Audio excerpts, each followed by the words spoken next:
लयो तरुण समय तरुणी रतरयो अर्धमृतक समबूढ़ापनो कैसे रूप लखे आपनो। बचपन मिला खेल कूद में गंवा दिया, थोड़े से और बड़े हुए पढ़ाई करने, फिर थोड़े से और बड़े हुए फिर क्या किया, बिजनेस कर लिया या नौकरी कर लिया, हाँ उसमें सुख मानने लगे। फिर थोड़े से और आगे बढ़े तो शादी हो गई, 2 पैर के 4 पैर, 4 पैर के 6 पैर, 6 पैर के 8 पैर, उलझ गए। हाँ बस उसी में फिर जवानी भी ऐसे वासना में निकल गई, बचपन गया जवानी गई, बुढ़ापा आया। बुढ़ापा में अनेकों शरीर साथ देता नहीं है, अनेकों तकलीफ उठानी पड़ती है और अब सोचते हैं कि कुछ धर्म ध्यान कर ले, पर शरीर साथ देता नहीं है। तो तीनों पड़ाव मिला था, तीनों पर्याय हमारी ऐसे ही हमने गंवा दिया। हाँ ऐसे ही गंवा दिया। तो बुढ़ापा के बाद में क्या आएगा, मरण। हाँ फिर क्या करोगे, फिर तो जिंदगी में जो कर्म किया है वो ही आपको आगे गति में ले जाएगा, है ना। आगे गति में कौन ले जाएगा, कोई भी परिवार वाले साथ में आने वाले नहीं है, जो कर्म किया है वही साथ में जाएगा। इसलिए नर तन हमें बहुत अनमोल मिला है, इसमें थोड़ा भी सावधान होकर के अपनी आत्मा के लिए कुछ थोड़ा सा समय भी निकालो, बहिरात्मा से अंतरात्मा बनने का प्रयत्न करो। हाँ जैन धर्म मिला है बहिरात्मा से अंतरात्मा बनने के लिए, आत्मदृष्टि के लिए। जो आत्मदृष्टि जिसकी होगी वो सम्यक दृष्टि है, और जो पुद्गल की शरीर की दृष्टि है वो मिथ्या दृष्टि है या नहीं। तो आज 99% को संसार शरीर भोगों की ही दृष्टि है, वो सब मिथ्या दृष्टि है। आत्मदृष्टि करने वाला कोई 1% बहुत ही कम लोग हैं आत्मदृष्टि वाला। हाँ वपु घ्रम धनम दारा पुत्रा मित्राणि श्रवा सर्वथान्य स्वभावानी मूढ़सानि प्रपद्यते। हाँ ये वपु माने शरीर, मित्र, पुत्र, पत्नी, घर, परिवार, परिग्रह, ये सब हमारा है क्या। हाँ अन्यथा स्वभावानी, हमारे स्वभाव से सब अन्य हैं, कोई भी हमारा नहीं है, सब अन्य हैं। पर हमने अपने स्वभाव को जाना ही नहीं, पहचानने का समय ही नहीं निकाला। हाँ चिंता करते रहे, चिंतन नहीं किया, सारी जिंदगी चिंता करते रहे, टेंशन ही टेंशन है या नहीं टेंशन। हाँ लोग क्या बेडरूम में तो टेंशन में रहते हैं, और ड्राइंग रूम में हंसते हुए मिलेंगे, और बेडरूम में चाहे बड़े से बड़े करोड़पति भी क्यों ना हो, वो भी बेडरूम में टेंशन में ही रहेगा। हाँ अकेला सोया है या लेटा हुआ है तो उसके बिजनेस की चिंता, परिवार की चिंता, नाम की चिंता, समाज में मेरा नाम होवे, मैं पैसे वाला हूँ, मैं अध्यक्ष हूँ, मैं मंत्री हूँ, मेरा चलना चाहिए, उसने मेरा नहीं सुना, उसने वैसा किया, चलता रहता है। और ड्राइंग रूम में कोई आए, हाँ आ जाइए, वहाँ तो किसी को दिखाएंगे नहीं। हाँ तो ऐसे टेंशन ही टेंशन जीवन है। हाँ तो हम हमेशा कहते हैं जो टेंशन हो जाता है, टेंशन को दूर करने की दवाई है क्या। शरीर में रोग हो जाता है तो आप डॉक्टर के पास में जाते हैं तो डॉक्टर क्या देता है, मेडिसिन देता है ना, और शरीर का रोग दूर हो जाता है। परंतु एक टेंशन नाम का रोग दूर होता है क्या। हाँ सचिन, टेंशन नाम का रोग दूर हो सकता है क्या।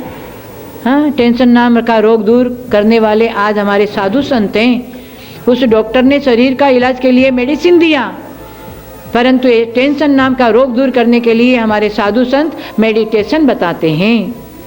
मेडिटेशन करो, ध्यान करो, आर्त ध्यान रौद्र ध्यान से बचकर धर्म ध्यान में आओ, नहीं तो सारी जिंदगी आर्त ध्यान रौद्र ध्यान में, इष्ट वियोग अनिष्ट संयोग, पीड़ा चिंतन, निदान बंद, हिंसानंदी, मृषानंदी, चौर्यानंदी, परिग्रहानंदी, ये 4 आर्त ध्यान 4 रौद्र ध्यान करते करते सारी जिंदगी बीत गई। हाँ हमारे अच्छे लोग हैं तो उसको सामने आते तो मन प्रसन्न हो जाता है, और हमारे कोई शत्रु हमारे सामने आ जाता है तो मन ही मन कलेश परिणाम हो जाता है। हाँ तो ये इष्ट वियोग अनिष्ट संयोग, पीड़ा चिंतन, माथा दर्द हो गया, कमर दर्द हो गया, बुखार आ गया, कोई असाध्य रोग गया तो पीड़ा में ही हमारा उपयोग लगता है ना। फिर कोई चीज़ नहीं सुहाती है, बढ़िया सामने खाना भी है, बढ़िया महल भी है, तो भी सुहाता नहीं है, क्योंकि शरीर में पीड़ा है। हाँ घर के लोग भी कोई बोलेगा तो उसके ऊपर भी गुस्सा आता है। तो ये कर्म कितना विचित्र है। कर्म किसी को छोड़ने वाला नहीं है। सारी चीज़ें बंटवारा कर लेंगे, रुपया पैसा ज़मीन जायदाद खाना पीना सब बंटवारा करेंगे, भाई भाई सब, परंतु कर्म का बंटवारा कर सकते हैं? भाई भाई हैं तो हाँ, कोई नहीं कर सकता है। इसलिए कर्म करते समय सावधान रहो, कर्म के लिए कोई बंटवारा नहीं कर सकता है ना। और निदान भगवान हम आपके मंदिर में आए, हम एक अर्घ चढ़ा रहे हैं, रोज़ मंदिर आते हैं, अभिषेक करते पूजा करते, भगवान मेरा ये भी काम है वो भी काम पूरा करो, संकट है दूर करो, व्यापार नहीं चल रहा है व्यापार में बढ़ोतरी हो जाए। भगवान क्या धंधा लेके बैठे हैं क्या? हमारे वितराग भगवान किसी को कुछ देने लेने वाला नहीं है। वितराग भगवान है, वो कोई देने लेने वाला नहीं है। फिर भी हम अज्ञानी बन करके वितराग भगवान के मंदिर में आते, दर्शन करते, पूजा भक्ति करते हैं और भगवान से संसार के सुख की इच्छा आशा आकांक्षा करते हैं। तो कितने अज्ञानी हैं। हमारे वितराग भगवान कुछ देने वाला नहीं है। हाँ, जितने अच्छे से भक्ति करोगे तो अपने आप मिलेगा। किसान जब बीज बोता है कहाँ खेत में, तो वह क्या सोच के बीज बोता है कि मुझे अच्छा अच्छा धान मिले, ऐसा नहीं कि मुझे घास भूसा मिले। ये सोच के बीज बोता है क्या? नहीं, कि हमें अच्छा अच्छा धान मिले। तो धान मिलेगा तो ऑटोमेटिक घास भूसा मिल जाएगा। वैसे भगवान की भक्ति करते समय लक्ष्य बनाओ कि मुझे अच्छी गति प्राप्त होवे, और अच्छी गति के बीच में आपको स्वर्ग आदि को अपने आप ही मिल जाएगा। हाँ, मोक्ष जाने से पहले स्वर्ग में जाओगे या नहीं? हाँ, डायरेक्ट मोक्ष तो जाने वाले नहीं है आज, पर कोई अच्छा काम करते, भक्ति भजन करो, माला जाप करो, अभिषेक पूजा करो, साधु की वैयावृत्ति करो, तो यहाँ से स्वर्ग में जाओगे। और वहाँ पर भी अकृत्रिम चैत्यालयों की वंदना करो। नंदीश्वर द्वीप में पंचमेरु में जाओ, खूब अकृत्रिम चैत्यालयों की वंदना करो, भक्ति पूजा करो। उस पुण्य से आपको क्या मिलेगा? पुण्य। और पुण्य से फिर यहाँ मनुष्य पर्याय मिलेगा, अच्छे घर में जन्म लोगे, अच्छी साधु समागम मिलेगा, फिर भाव बनेंगे, आप खुद मुनि बनेंगे और तपस्या करके मोक्ष चले जाओगे। मोक्ष में जो शाश्वत शांति और सुख है, बाकी कोई संसार में वो सुख शांति है ही नहीं। कितना भी इंद्रिय सुख भोग लो, फिर वापस इंद्रिय कहती कि और लाओ। ये इंद्रिया कभी तृप्त नहीं होती हैं। हाँ, खाना खा लिया सुबह, फिर शाम को बोलती है रसना इंद्रिय और दो लाओ फिर। हाँ, कितना खिलाओगे भाई इसको? हाँ, तो ये पांचों इंद्रिय का सुख सुख नहीं है, सुखाभास है। और उसका ऑर्डर देने वाला कौन है? मन। मन हमेशा नीचे की तरफ जाता है, खाने की तरफ, भोगों की तरफ ही जाता है मन। उस मन को कंट्रोल करने के लिए आचार्य कहते धर्म ध्यान। मन को कंट्रोल करना ही पड़ेगा। मन मुताबिक चलोगे तो ये मन आपको दुर्गति में ले जाएगा। मन और शरीर और इंद्रिया सब यहीं पड़ा रह जाएगा। और मन के द्वारा आत्मा अज्ञानी बनकर जो कर्म बंद किया है वो आत्मा के साथ में जाएगा। इसलिए मनमानी नहीं करना है, समझ करके स्वाध्याय करो। हाँ, अच्छी पुस्तकें पढ़ो। तेरी मेरी करने की अपेक्षा अपना समय मिला, कमरे में जाओ, इतनी अच्छी अच्छी पुस्तकें हैं। हमारे जैन धर्म की छोटी छोटी पुस्तकें भी हैं, वो पुस्तक अपने घर में ले जाओ और समय मिला स्वाध्याय करो।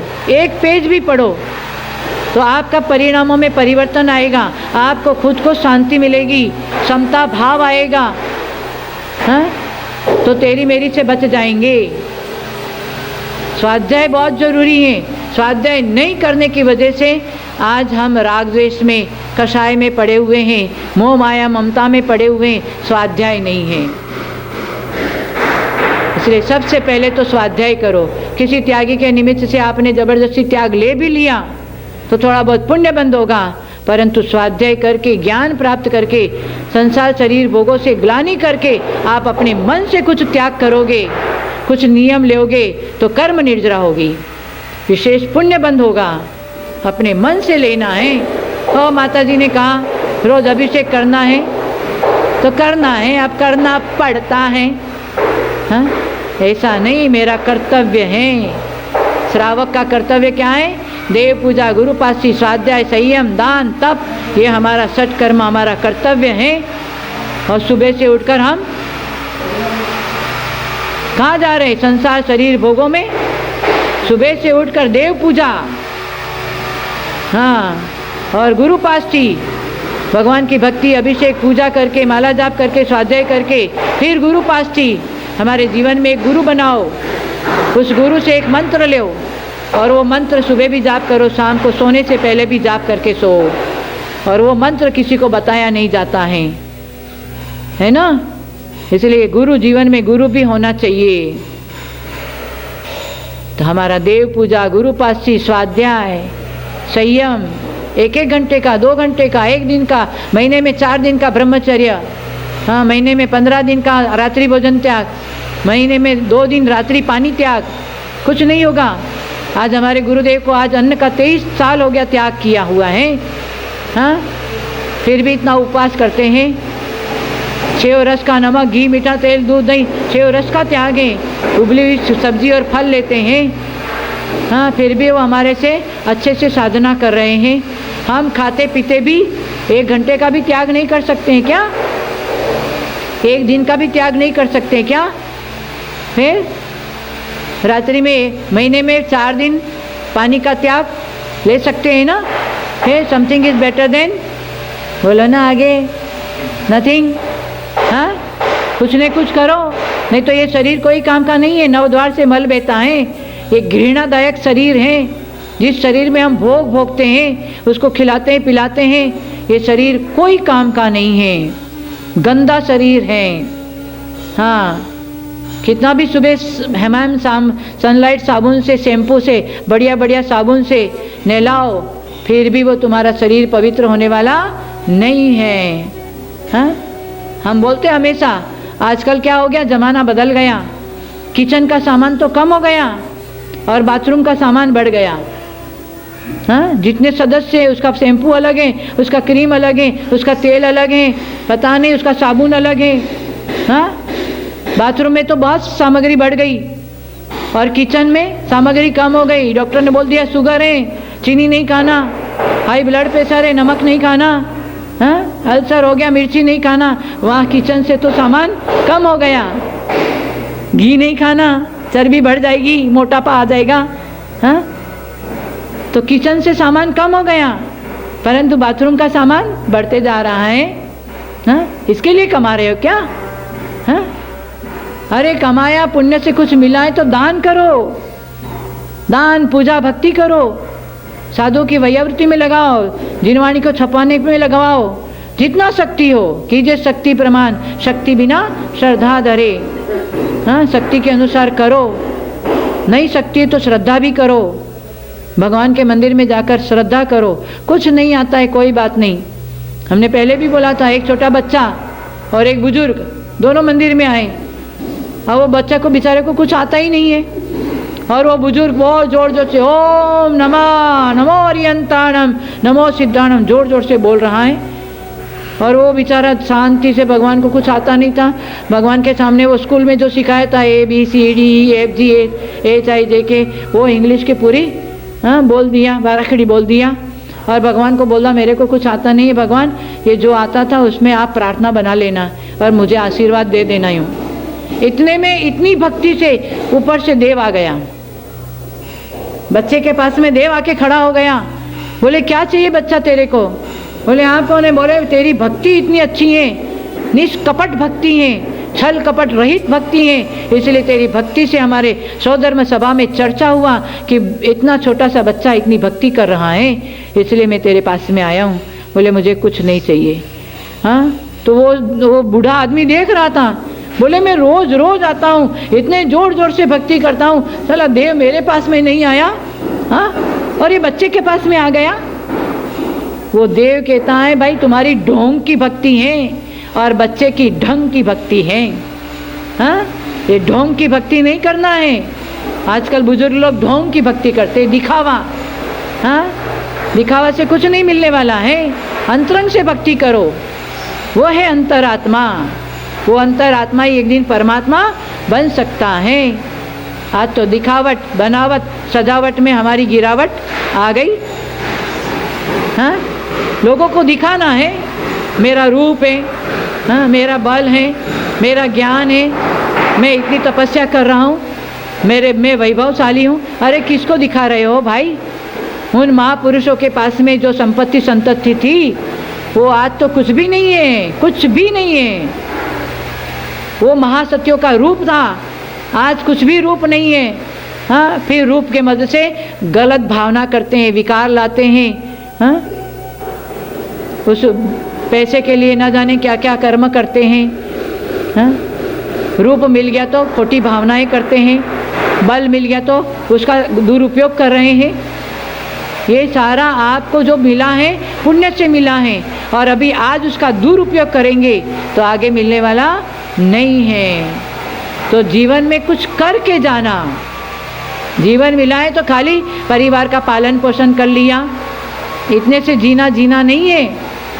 हम क्या बोलते हैं, कदम चलो तो ऐसे चलो निशान बन जाए, कदम चलो तो ऐसे चलो निशान बन जाए, काम करो तो विपिन भैया ऐसे काम करो कि पहचान बन जाए। जीने के लिए तो दुनिया में बहुत लोग जी रहे हैं, परंतु जियो तो ऐसे जियो कि जीवन एक मिसाल बन जाए, है या नहीं? ऐसा जीवन में कौन किसका क्या साथ में लेकर जाएगा, परंतु कुछ पहचान बना के जाओ। समाज में, घर में, परिवार में लोग कहेंगे हाँ वो हमारी दादी थी। आज दादी चली भी जाए तो भी आप लोग क्या कहेंगे, हमारी दादी थी जो हमको ऐसी शिक्षा देती थी, घर के बाहर 9 बजे के बाद कोई जाना नहीं, दादाजी ने बोला था। हाँ, दादाजी ये शिक्षा देते थे 9 बजे के बाद घर से बाहर कोई नहीं, ऐसी शिक्षा। हाँ, फिर दादाजी बेचारे आज असमर्थ हो गए तो आज हम मनमानी, दादी जी दीक्षा ले लिया तो आज हम मनमानी करें, तो उनकी शिक्षा यदि ग्रहण नहीं किया तो कोई फायदा नहीं है ना। इसलिए बड़ों ने जो शिक्षा दिया है, आज हमें जो शिक्षा मिल रही है वो पुण्य से मिल रही है, तो हमारे जीवन में करना ही पड़ेगा।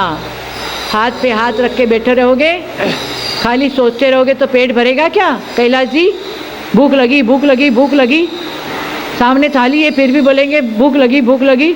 अरे भाई, सामने थाली है, तुम खाने का पुरुषार्थ तुमको खुद को करना पड़ेगा कि तुम्हारे मुंह में कोई डालेगा क्या? हाँ, खुद को खाना पड़ेगा। सामग्री पुण्य से मिली है, सामने थाली है बढ़िया। हाँ, वैसे हमारे सामने सब कुछ भोग सामग्री मिली है। हाँ, फिर भी हम आलसी बने, प्रमादी बने, और प्रमाद करते हुए कोई काम नहीं करें तो तुम्हारा घर का काम भी जीरो हो जाएगा, और भगवान का काम में तो मन ही लगता ही नहीं है।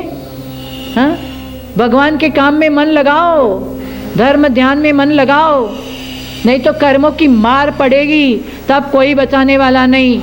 घर परिवार वाले भी, कोई बेचारा असाता कर्म का उदय, कहने को बड़ा सेठ, हाँ कहने को बड़ा सेठ, और बेचारे को असाता कर्म उदय आया, शरीर में रोगग्रस्त हो गया, वो बेड पे पड़ा है, और घर के लोग हलवा पूड़ी खा रहे हैं, और वो बेड पे पड़ा है तो डॉक्टर ने कह दिया कि घी नहीं खाना, मिर्च नहीं खाना, ये नहीं खाना, सूखी रोटी खाना, हाँ, या मूंग की दाल का पानी पीना। बेचारा कहने को तो सेठ, पुण्यात्मा फलाना चंद सेठ, और मूंग की दाल का पानी पी रहा है। हाँ, ये किसने किया? कर्म उसने ही किया था, और आज कर्म भोगना पड़ रहा है। इसलिए कर्म करते समय सावधान रहो, दूसरों के निमित्त से खोटा कर्म नहीं कर देना। पल पल में सब आत्मा में कर्म बंद हो रहा है, कभी शुभ कभी अशुभ कर्म हो रहा है। इसलिए अशुभ करना है या शुभ करना है? हाँ, शुभ करना है, बोले तो शुभ करना है। और सुबह से शाम क्या कर रहे हैं?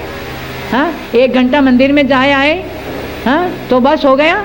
फिर तो सारा दिन अपना 23 घंटा हाँ पर्याय परिवार परिगर के लिए दे दिया, तो फिर हमारा किसका पलड़ा भारी होगा? अशुभ का। तो जिसका पलड़ा भारी है वो कहाँ जाएगा?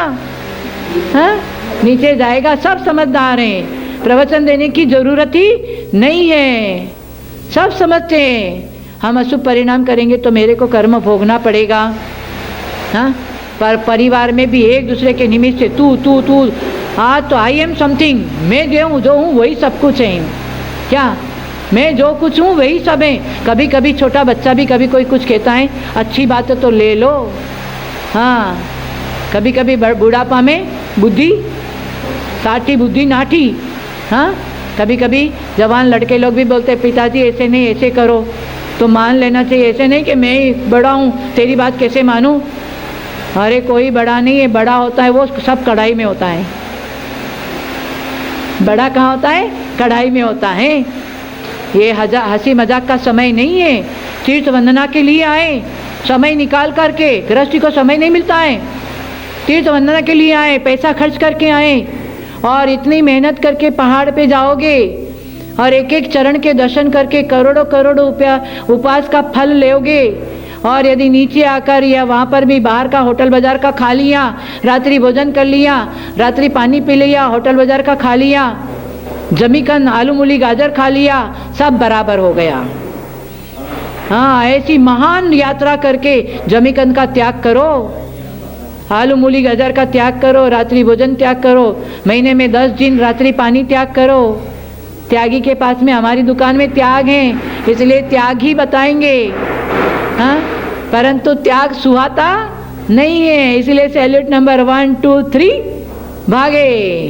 भागो ना, कहाँ भागोगे? कर्म से भाग नहीं सकोगे, है ना। कर्म से कोई भाग नहीं सकेगा। हाँ, पारसनाथ भगवान को भी कर्म ने ऐसा तकलीफ दिया है। 10 भाव तक उन्होंने, हाँ, सम्यक दृष्टि होते हुए भी 10 भाव तक उनको वेदना सहन करनी पड़ी, उपसर्ग सहन करना पड़ा। तो हम कौन है फिर? तो ऊपर पहाड़ की वंदना करके आए। कल जाओगे ना, ओम ह्रीम नमः जाप करते जाना और एक एक चरण को अपने हृदय में विराजमान करना, एक एक चरण में अर्घ चढ़ाना, 3 परिक्रमा लगाना। और जो टूक जो भगवान की टूक है, जैसे कुंतुनाथ, तो 9 बार बैठ कर ओम ह्रीम श्री कुंतुनाथ जिनेन्द्राय नमः, फिर नमीनाथ, फिर ओम ह्रीम नमीनाथ जिनेन्द्राय नमः। जो टूक है 9 बार उस भगवान का नाम से जाप करना। हाँ, और सीधे उनकी आत्मा तनुवात वाले में, सिद्धालय में उनकी आत्मा विराजमान है, नमस्कार करना।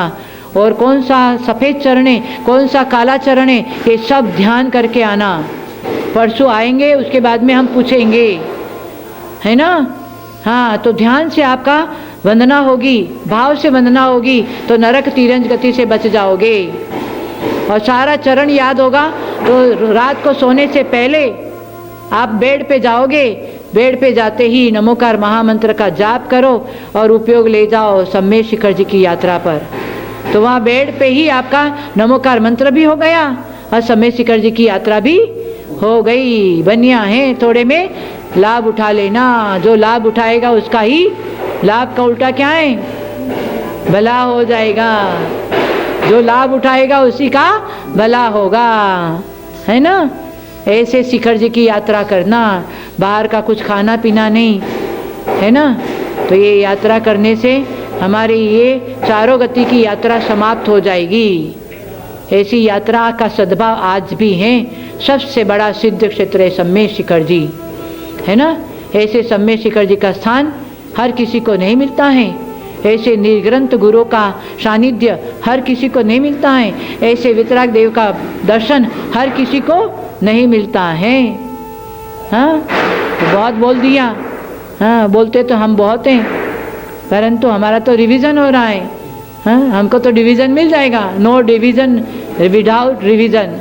रिवीजन के बिना डिवीज़न मिलने वाला नहीं है। हमारा तो रिवीजन, तुम निमित्त बने, तो मैं रिवीजन कर रही हूँ अपना।